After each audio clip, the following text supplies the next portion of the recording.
Our top story at 6, as the federal government shutdown continues, Georgia families receiving food stamps are getting their February benefits early. Inslee Nichols joins us live outside the Bibb County Division of Family and Children's Services with more.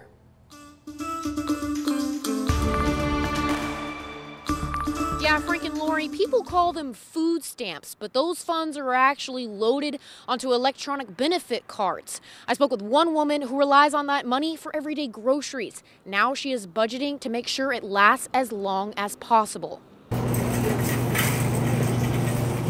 Dominic Black depends on SNAP benefits every month to feed herself and her 4 grandchildren. The government shutdown impacts 1.6 million Georgians who rely on those benefits. But going into February, the Georgia Division of Family and Children's Services loaded cards early with funds. No, it wasn't any less. It was actually double what I usually get. Going into February, Black doesn't have to stress about putting food on the table, but moving forward, she plans to budget. You know, it's just that we don't really know what's going on with the government, so we have to, shop accordingly. So even though it was on there for the month of February, we're not really sure what's going to go on. Last weekend, Georgia DFACS worked with its EBT vendor and the USDA Food and Nutrition Service to put the funds onto EBT cards. In a press release, DFACS Chief Deputy Division Director John Anderson says, quote, "The division is monitoring the situation and continuing to evaluate options as circumstances dictate.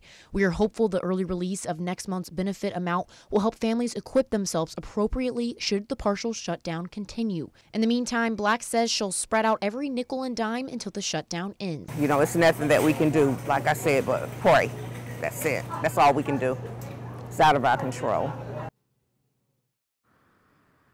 Georgia DFACS says they will continue to update people on funding as well as give out information on how to budget wisely January through March. Live outside Bibb County DFACS, Inslee Nichols, 13 WMAZ News.